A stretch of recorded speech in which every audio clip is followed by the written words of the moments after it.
corner, one of the most pitiless landscapes in the world, the arid Australian outback. In this corner, one of the most resilient survivors in the world, the red kangaroo. With skills shaped by millions of years of evolution, this time it's brought a knockout punch, a devastating drought. As thousands succumb to dehydration and starvation, one remarkable kangaroo may be on the ropes. Can he make it through hell on earth? Or is this one fight even the red kangaroo can't win?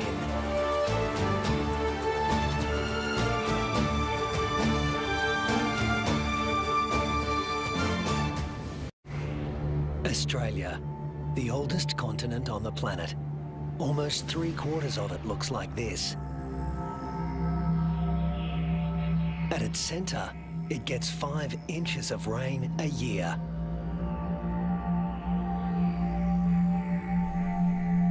The mercury can hit 110 degrees Fahrenheit. But the hardest part for those who live here is the climate's unpredictable personality. This is a place where there are no true seasons, only moods. To make it here, you need to be able to roll with the punches and shift gears in a hurry. The acknowledged master of that art in the Australian outback is the red kangaroo, the largest marsupial in the world.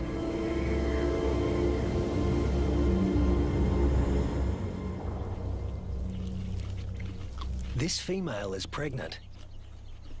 Red kangaroo females are almost always pregnant. They've evolved to adapt their reproductive systems to the unpredictable whims of the environment.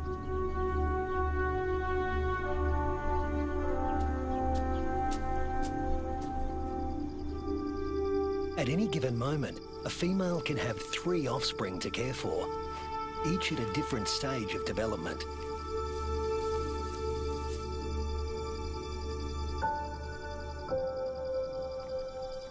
This is number 1, the peanut.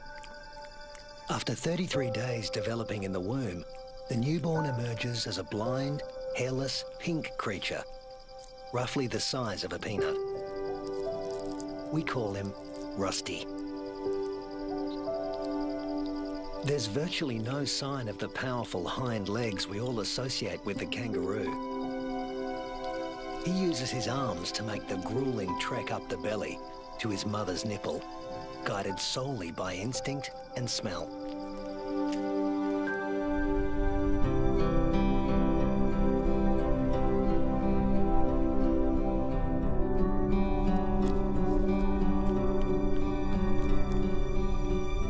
Almost immediately, the female goes into heat again, releasing hormones that stimulate ovulation. Once fertilized, the mother's endocrine system puts the development of this new embryo on hold. That's number 2. Its progress won't be kick-started again until the peanut reduces his suckling.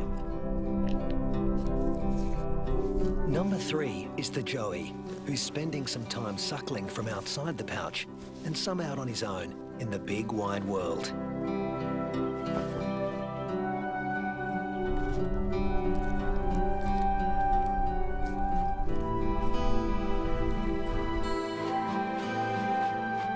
The female is a living assembly line of young at various stages of development.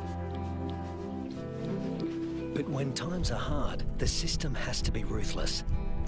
She will cut off nutrition to the peanut in her pouch, and when it dies, she'll restart the embryo's development to take his place.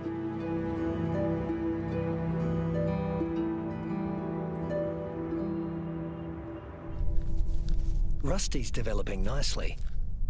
He's beginning to resemble something like a baby kangaroo.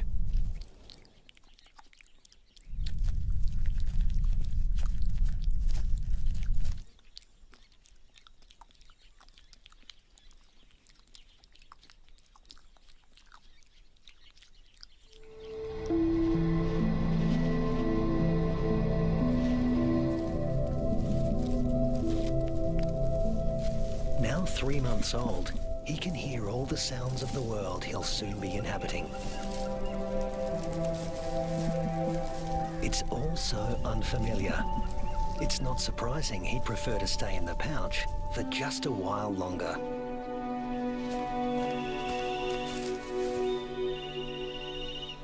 There's plenty of...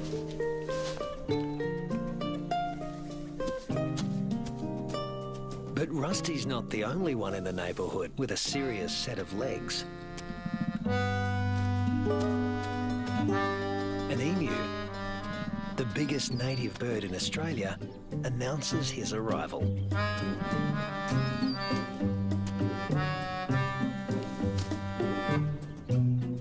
His skirt of feathers absorbs 80% of solar radiation, leaving the skin underneath cool. And this dad needs a cool head. In the emu world, dads take on all parental responsibility. The chicks will be under his wing for 18 months. Not exactly the red kangaroo way. Males are pretty much deadbeat dads. They leave as soon as the young are conceived. Rusty also still relies on his mother for food and protection, so he tends to stay close.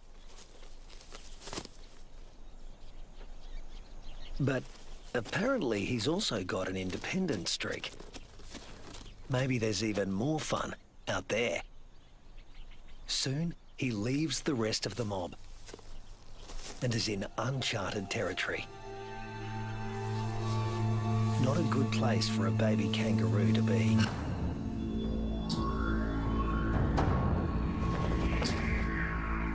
A wedge-tailed eagle, the largest bird of prey in Australia. And it likes to take young kangaroos. Mum realises she doesn't know where Rusty is. But the eagle does.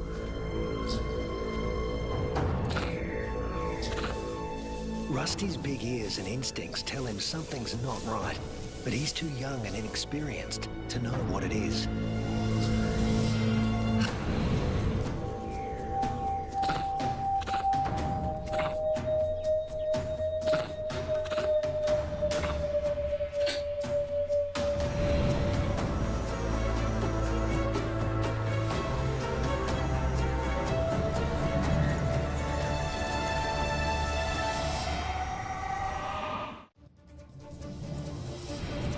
No sooner has Rusty left his mother's side than he's in trouble. With the bone-crushing power of her talons, the eagle could seize Rusty and drag him to his death. But suddenly, there's a flurry of panicked activity nearby. A rabbit is running for its life.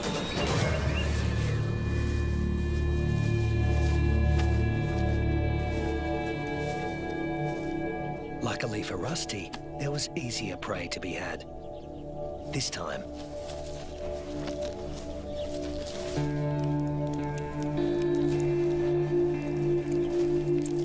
red kangaroos and wedge-tailed eagles share the same territory, and when the eagle has a chick to feed, the hunting never stops.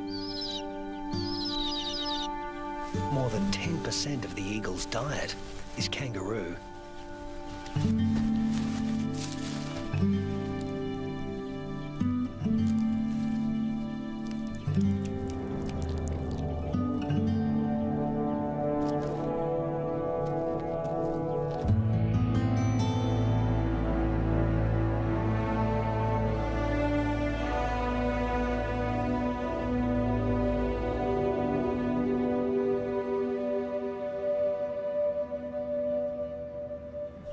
Rusty is now 8 months old and a full-fledged joey, a juvenile that spends all his time outside the pouch.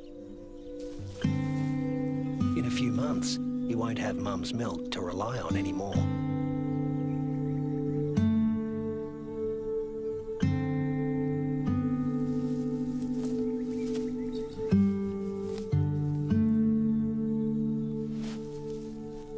brother will start tapering off his milk supply because there's another bun in the oven and it needs the nutrition. Mum's body now produces two totally different types of milk. A more dilute one for his tiny sister and a richer one for him. Each dispensed from its own nipple.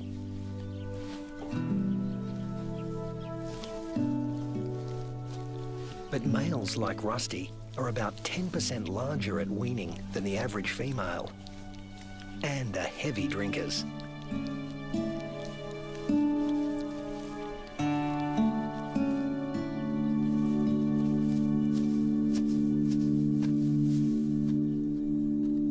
This is the kangaroo version of tough love. Rusty's mother cuts him off completely. Her milk is needed elsewhere. And Rusty is off to explore his wider world.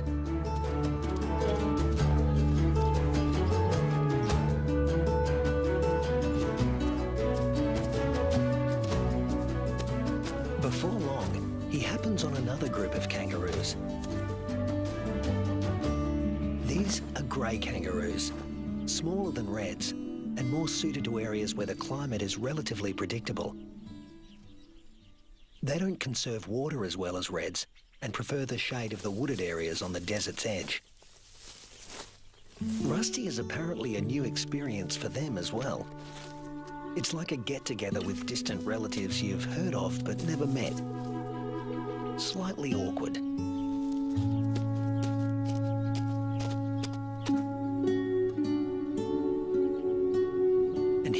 Another branch of the family, wallaroos, marsupials somewhere between red kangaroos and wallabies in size, who frequent the rocky outcrops looking for shade and water. If you live in a desert, water is a treasure, and its presence is never guaranteed. With no true seasons in this part of Australia, the only certainty is unpredictability. A waterhole is a gift from the heavens for many creatures. Emus, reds and wallaroos all gather to drink. But the relentless sun is turning the mud around the waterhole into clay, laying traps for the unwary. Rusty is not driven by the same intense thirst as his grey cousins. Reds have a kind of super kidney, which concentrates their urine, so they hold on to more water. While the greys have to drink more regularly. Their thirst sometimes drives them to unwise decisions.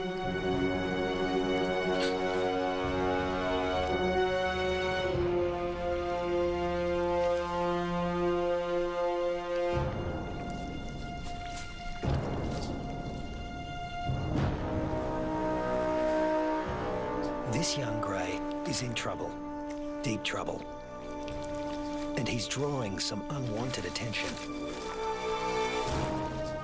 A dingo. Dingoes will gladly take a young kangaroo under any circumstances. A joey stuck in the mud and unable to flee, that's just too good to resist. The other kangaroos can't help him. His fate is sealed. Even at the tender age of 18 months, Rusty has the good sense to get out of Dodge in a hurry. Now he's on the road again, in search of a good meal. He's still an adolescent, and burning through energy at a faster rate than an adult.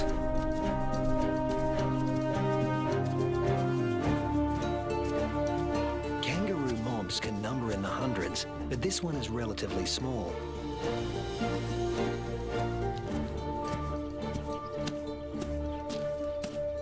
And Rusty's appearance on the scene has caught another male's attention. They're around the same size and the same age, perfect sparring buddies. Game on. But But this isn't a life or death battle.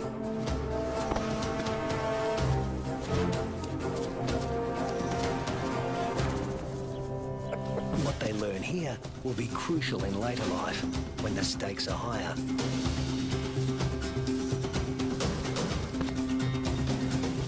Long arms for wrestling win fights, and females want winners.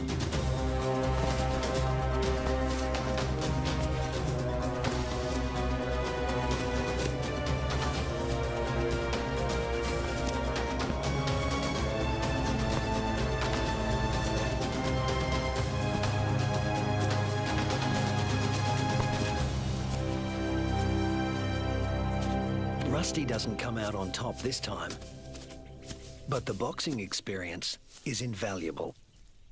At this age, the learning curve for a kangaroo is steep and full of surprises. A sudden rustle in the dry grass spooks the gang he's hanging out with.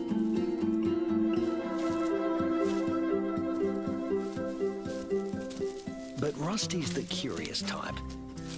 A shingle-back lizard,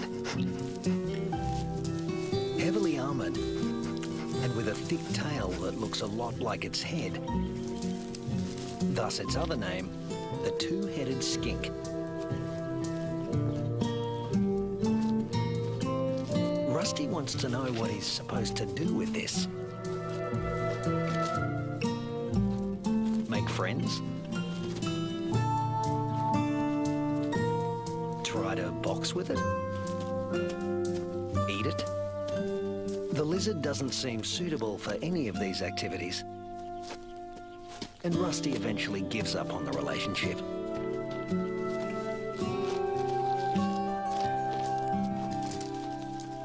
This part of the Central Australian outback has been hot and dry for weeks. The plants have been picked clean. When food sources dry up like this, red kangaroos are superbly adapted to survive. Still, even they can't live without water. But something is happening 100 miles away.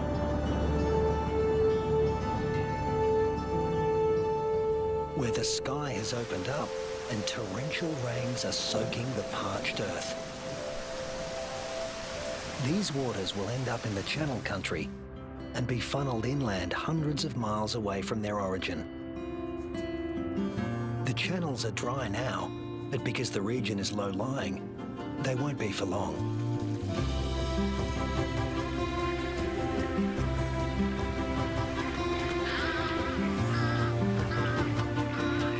And what was once an arid wasteland begins to revive.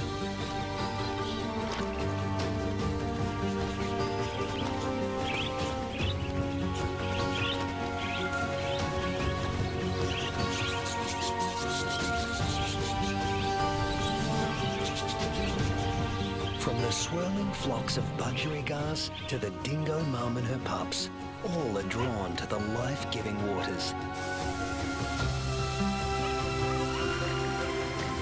The young eagle flexes its new feathers. And a young kangaroo celebrates in her own playful way.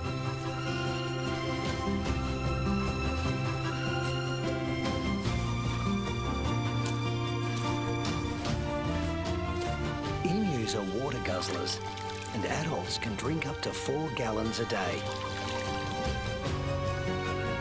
Like all emus, the chicks revel in a cooling bath.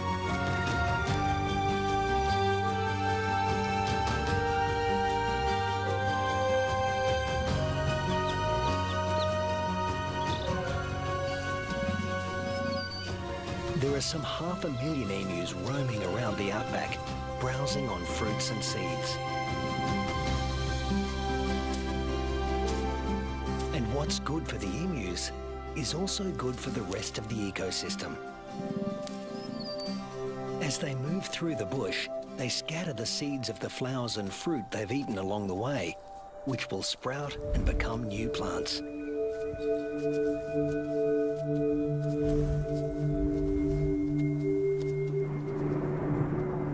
The weeks turn into months. Rusty Red kangaroos are built to get where they want to go. Unfortunately, sometimes, especially when they're inexperienced, they get someplace they really don't want to be.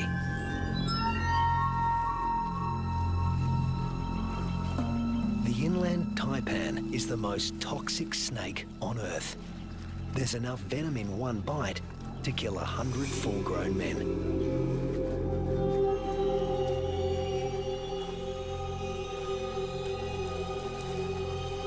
And it specialises in killing mammals.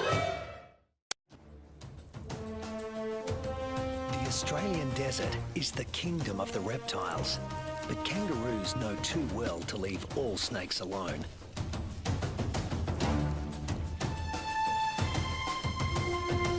Brown snakes kill more humans than any other snakes in Australia.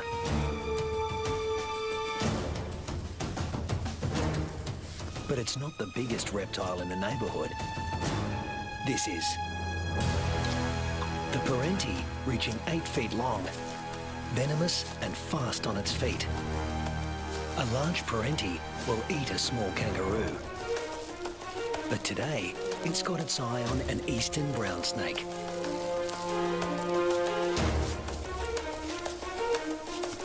The forked tongue of the Parenti follows the brown snake's chemical scent trail and leads him to an abandoned burrow.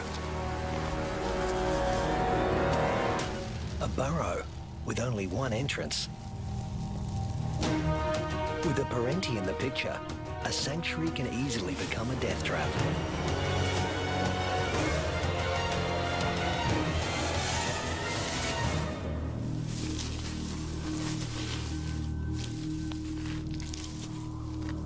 The body of one fearsome reptile disappears into the body of another.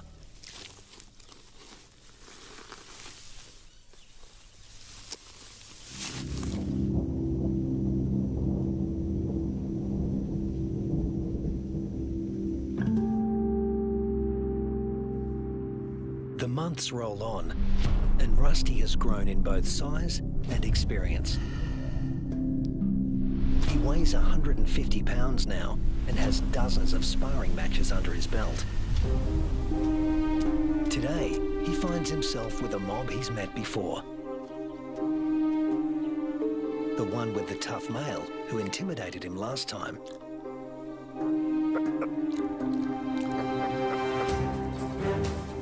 But that was 5 years ago, and Rusty's not running away this time.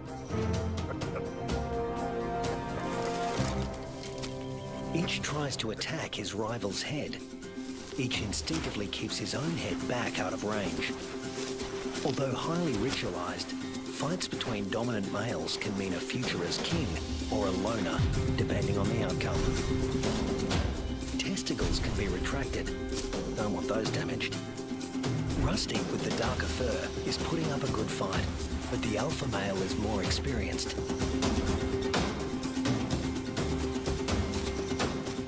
Females don't care who wins, just so long as he's got good genes.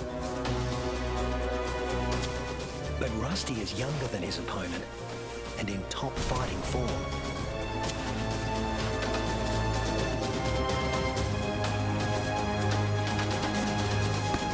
Finally, the king goes down. Now the mob is paying attention.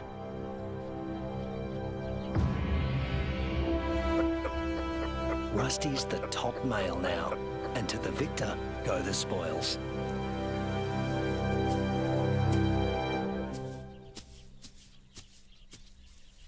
His first choice is this female, though he needs to give her urine the sniff test to make sure she's ovulating.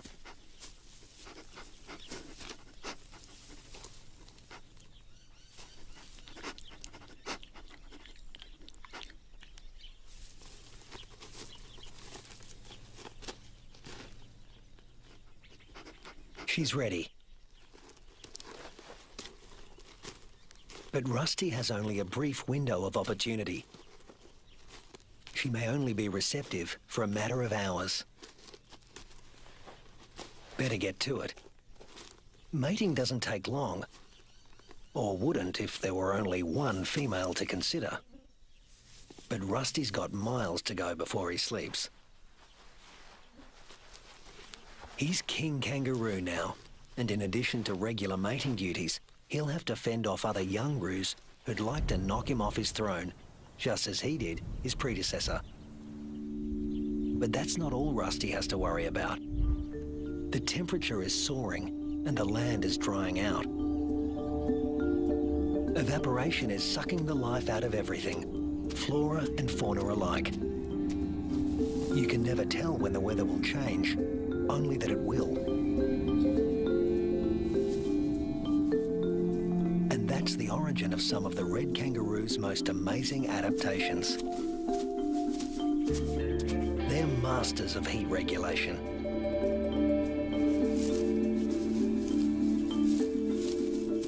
The fur on their backs reflects about 30% of incoming heat and keeps their skin cool, the blue parts of this thermal footage.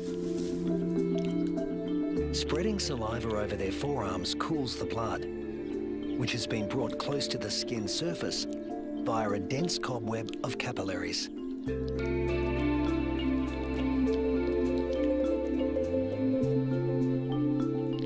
With temperatures simmering above 100 degrees for over a week, a third of the males have already become infertile. If these temperatures were to continue for 3 more months, the number would more than double. Reds defend their sperm by licking their scrotums to keep them cool. And in contrast to their battle strategy of retracting the scrotum, males let their testicles hang way down below their overheated trunks, keeping them about 7 degrees cooler than at their cores. The sand, even a few inches down, is cooler than at the surface. Red kangaroos dig until they reach cooler soil, and then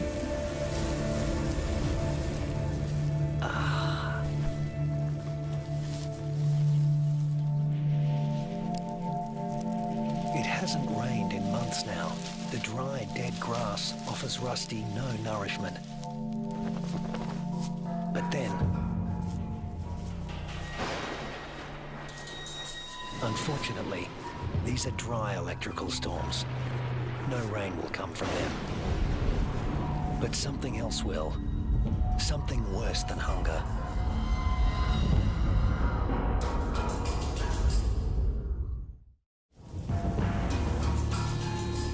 Lightning has ignited the dry grass of the outback. The kangaroos can easily outrun a grass fire. Almost 10% of arid Australia can burn like this in a single year. In a matter of hours, the fire consumes what little forage there is. Rusty has to move on. But there's really nowhere to go. Not this time. Parts of desert Australia are in the grip of a once-in-a-century drought, while heat waves smash temperature records.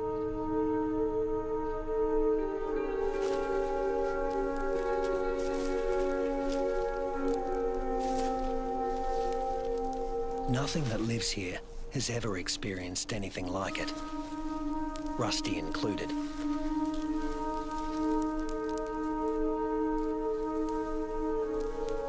Some are suffering from severe malnutrition and dehydration. But if anyone can survive this, it's a red kangaroo. Human bodies are about 60% water. Rusty's is over 70%. Even in a heat wave like this, he can survive levels of dehydration that would kill most humans.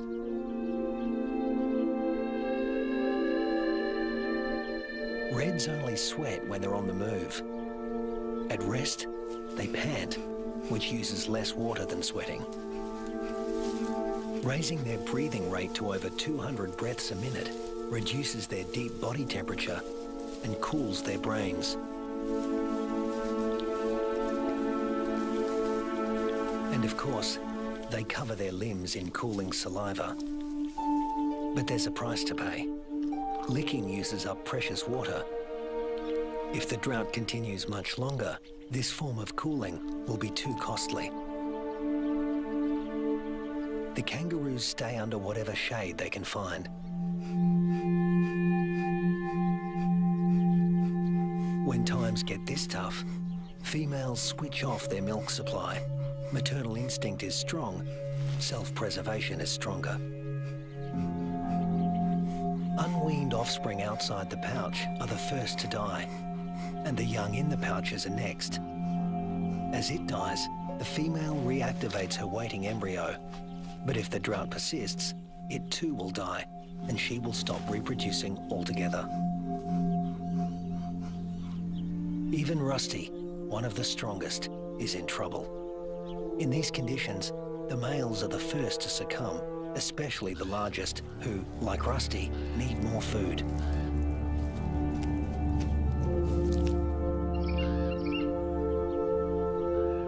The demise of the red kangaroos is the wedge-tailed eagle's bounty.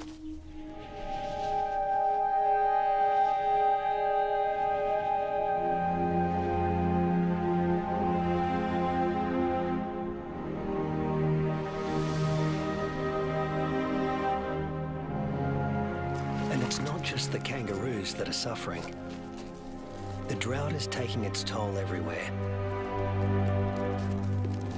Predators turn on each other to protect a tiny piece of rancid meat.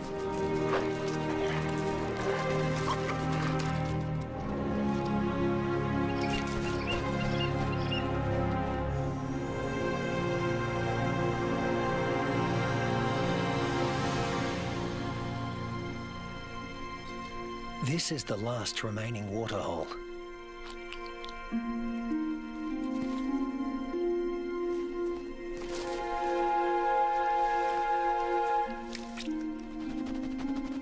It's stagnant and salty. Ordinarily, the animals would never drink this water.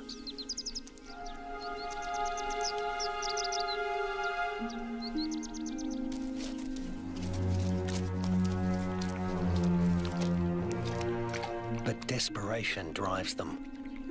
The drought makes for uneasy bedfellows.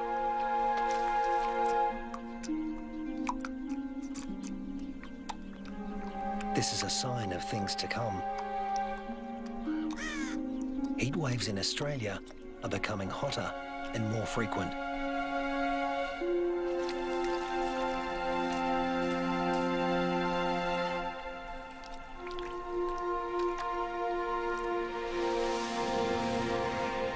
The intense dry heat continues and the casualties mount.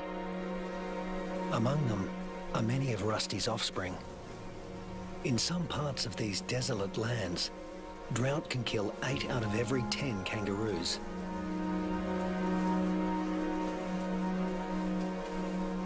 But Australia's desert inhabitants are a resilient bunch. After all, these may have been the hottest temperatures for the last 100 years. But these species have successfully weathered the climate for tens of thousands of years.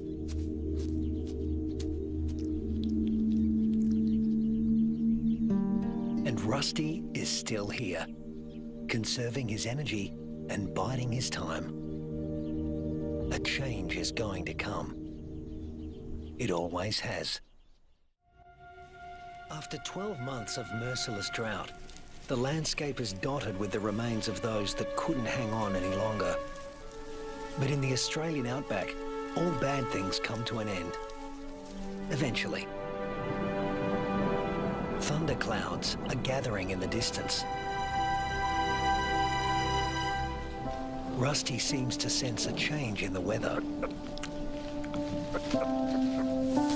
Somewhere there is rain, and where there is water, there will also soon be food. He just has to get there.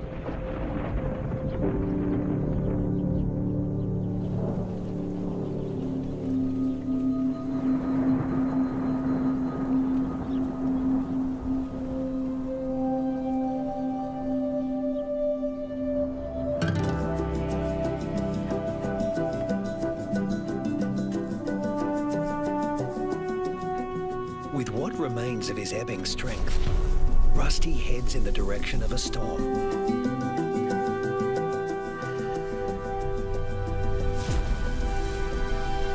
As do the other red kangaroos that have made it this far.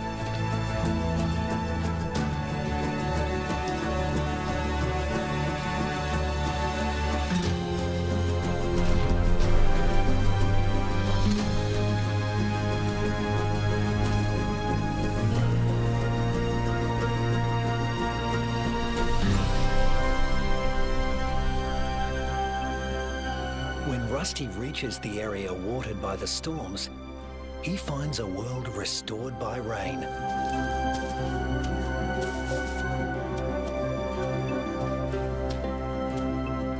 Plenty to eat, plenty to drink. You can almost see the relief and joy in their hopping.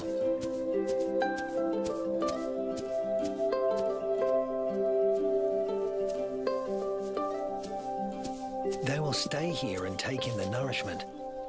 In only a few weeks, males and females will have their health restored, and soon they'll be ready to reproduce once again.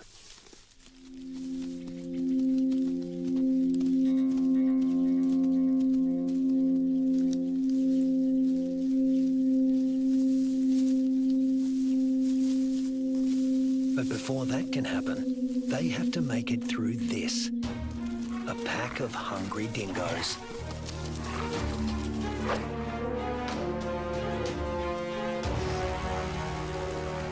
Hunting in a pack more than doubles a dingo's success rate.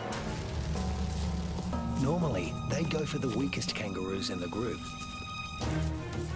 But a pack of this size can take down something bigger. Something like Rusty.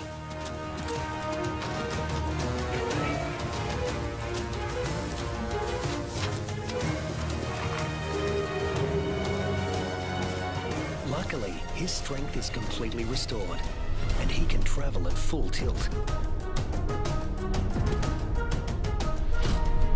Rusty doesn't accelerate by bounding faster, but by bounding further. He lengthens his leaps, at times covering 25 feet in a single bound. Once he gets past 10 miles an hour, Rusty rockets along with little extra effort, while the dingo's forelegs need to move ever faster. Now hitting 25 miles an hour, Rusty's only using about half of the energy the dogs are putting in. They have no chance of catching him.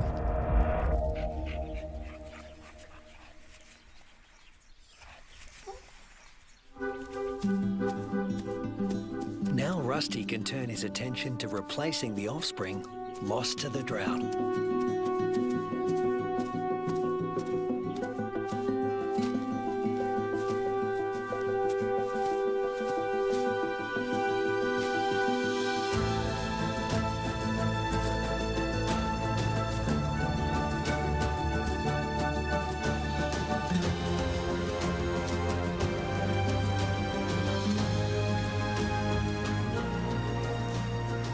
At 200 pounds, powerful, and in the prime of life, there's no question that he's the dominant male of this gang.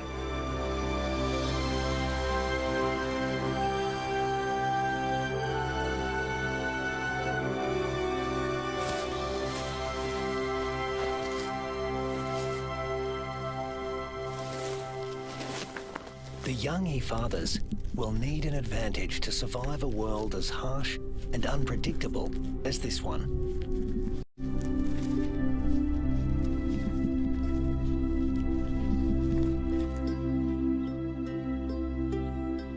What greater advantage could there be than to begin life as the progeny of the undisputed king of the red kangaroo mob?